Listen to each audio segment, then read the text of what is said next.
Without objection. Thank you. Mr. President, Americans want Congress to work. They want... Have some order in the please. Thank you. Go ahead, Senator.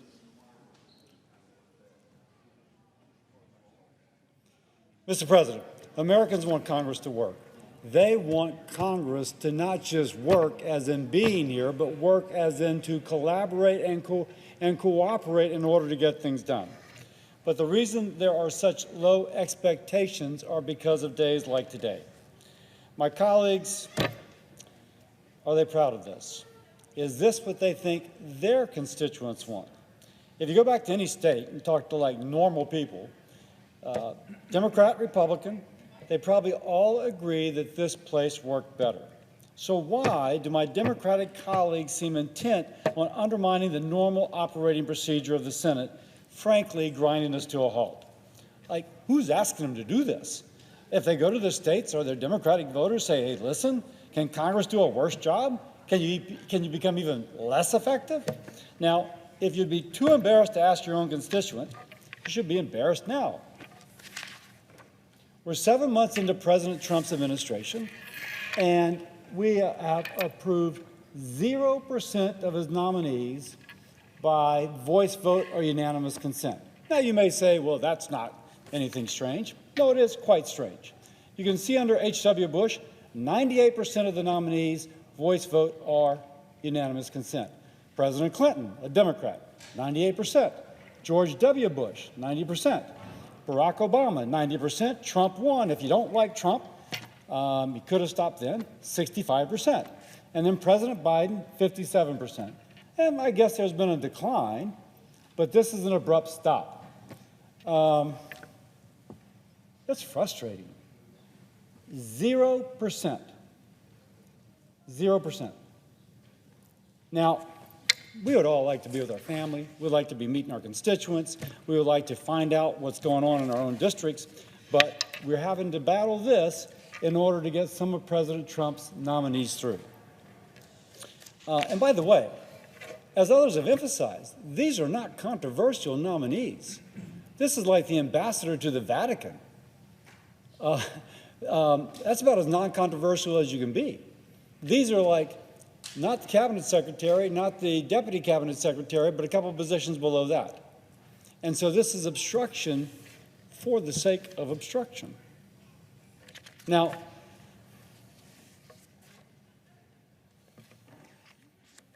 the other thing that concerns me terribly,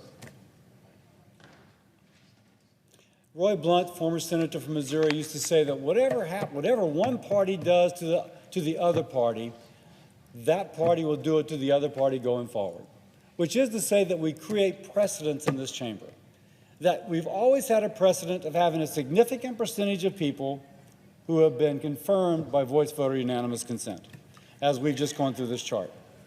But if now we have to grind 2 hours of a debate between when someone is first put up until there's final vote, but no one in the chamber debates, it's just that for 2 hours you find something to do, that will set a precedent. Now, I love the Senate because I love my country. And our founding fathers set up the Senate to be the place where we would come, we the people, with our representatives, would come and make laws beneficial for our country. I grew up with this incredible esteem of the Senate. And now we're seeing the Senate ground down, where the comity, the cooperation that allowed people with different perspectives to come together and find common ground for the benefit of our country is being exploited merely to delay President Trump's agenda. The ambassador to the Vatican putting a stop on his nomination and then his final approval doesn't really stop the president's agenda. So it's not just shattering precedents, it's creating new ones, establishing a pattern where next time, if Republicans are in the minority, we will, unfortunately, feel motivated to create the same gridlock that's being created here. I don't know of any American who wants that. I don't know of the most partisan American who wants that.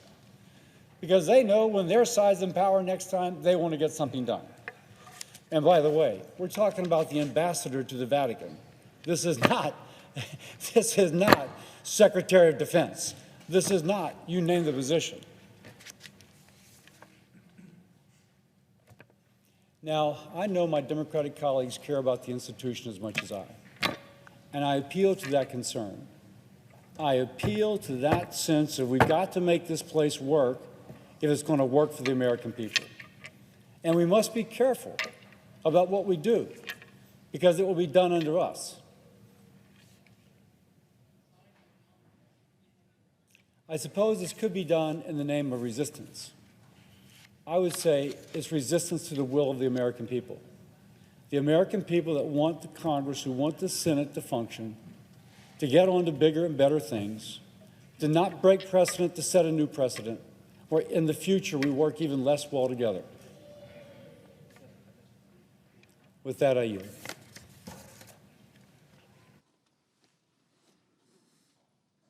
Senator from Connecticut. Thank you, Mr. President. In just a little while later this afternoon, we will consider confirmation of Jeanine Pirro as United States Attorney for the District of Washington, D.C. Now, I have a particular feeling about appointments as United States Attorney, having served as one in Connecticut, and having seen how profoundly impactful it can be on the lives of everyday Americans. Obviously, it's a position that is integral to justice in the United States. It is the top federal prosecutor in that district. And in D.C., it is the largest office in the whole country and probably one of the 2 or 3 most important, because it has jurisdiction over all of the federal agencies, federal employees, federal issues that arise in this profoundly significant place.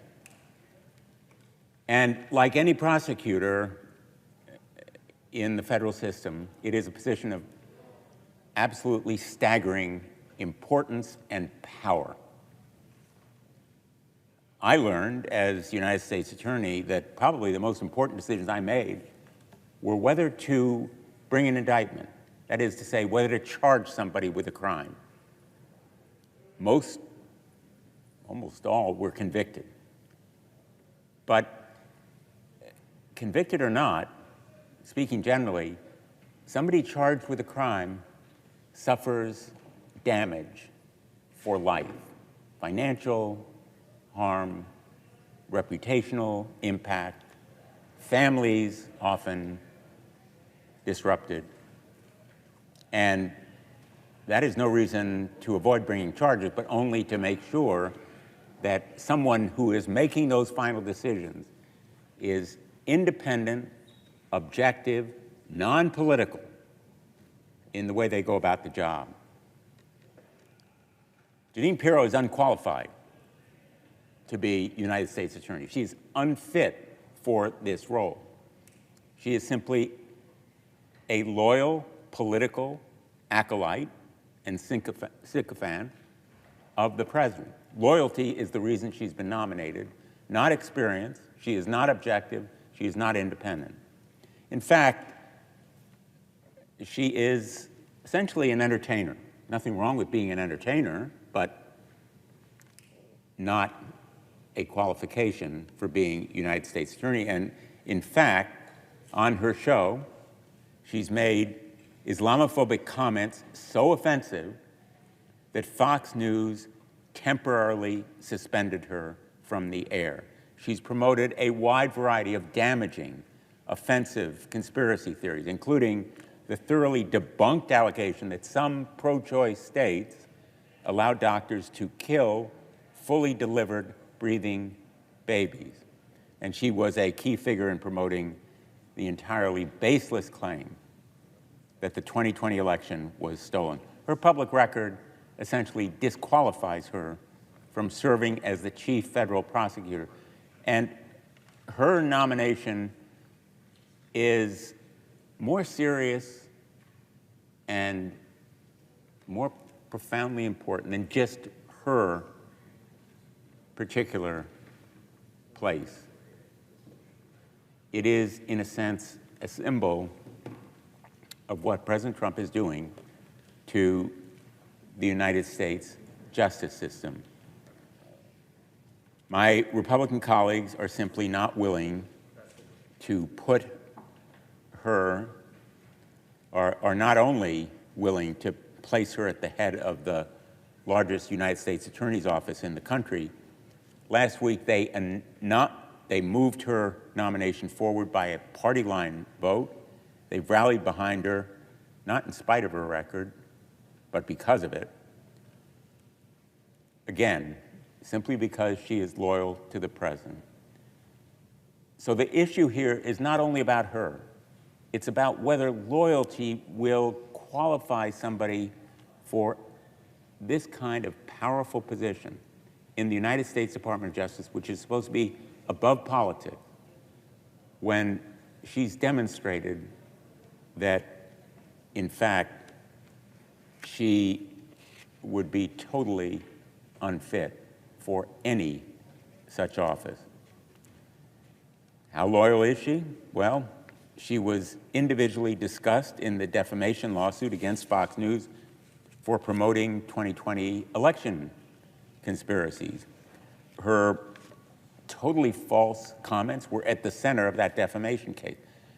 Fox News canceled an episode of her show after the 2020 election with a Fox executive producer saying, quote, "I don't trust her to be responsible," end quote.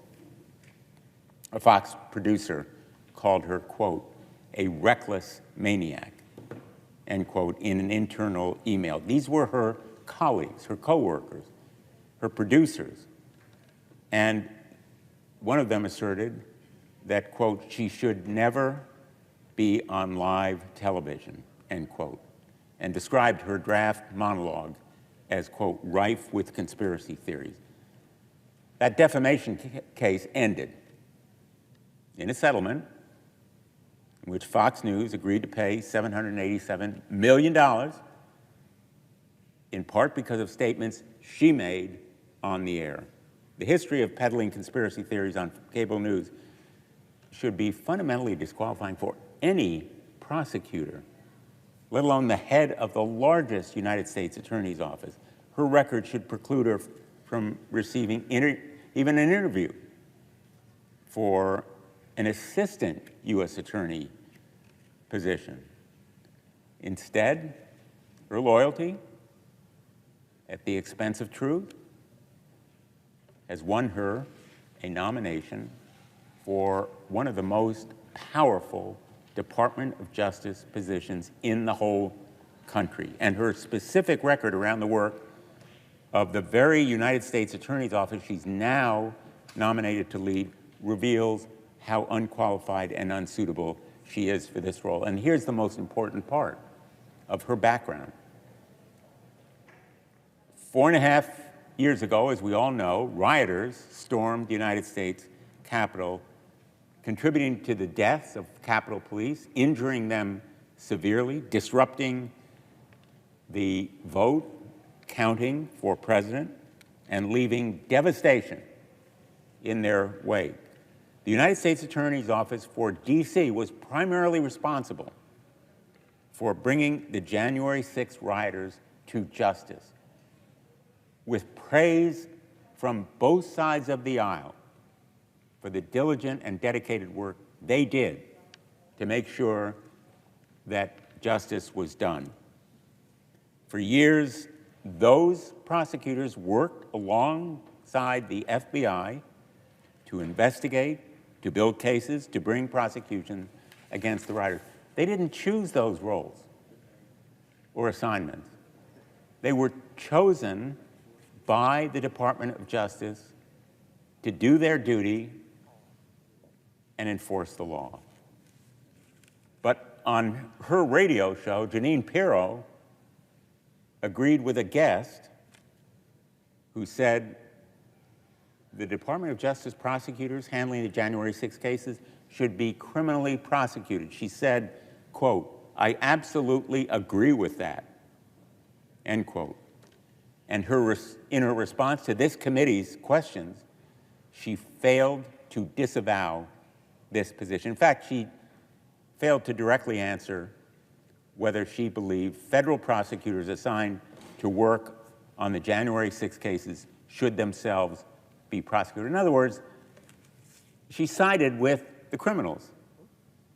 She criticized the prosecutors who now will be in the office that she has been nominated to lead. And her criticism of them was to side with the conspiracy theorists and the call-in guest to her show as Judge Pirro, rather than condemning pardons for people who committed violence against law enforcement. She simply wrote, quote, "The decision to issue a pardon is a power that belongs to the president," end quote. That's what she answered when she was asked about the pardons for January 6 rioters who had been convicted of violence against law enforcers. Again, she refused to answer key questions, and unfortunately, the Judiciary Committee failed to bring her forward as a witness, despite our requests, indeed demands, that she be a witness in her nomination proceeding. That is really regrettable on the part of the Judiciary Committee, and I think a avoidance of responsibility that we owe the American people to scrutinize somebody who plainly raises such profound questions of qualification, even if you prize loyalty to Donald Trump. This person whom Donald Trump has nominated to be in this position of trust and responsibility plainly is not just unfit, but would disgrace this office and diminish the credibility of the entire Department of Justice. That's the more profound question here, whether someone so unqualified will be confirmed after no testimony, after no adequate consideration, after simply agreeing because she's loyal to the president. Rather than support the prosecution and conviction of people who assaulted law enforcement officers, she believes that the federal prosecutors bringing those cases should themselves be investigated. The United States Attorney's Office, who did those cases, the dedicated professionals who investigated them, and the people of the District of Columbia, indeed our nation, deserve better. I oppose her nomination, and I urge my colleagues to join me in voting no. Thank you, Mr. President. I yield the floor.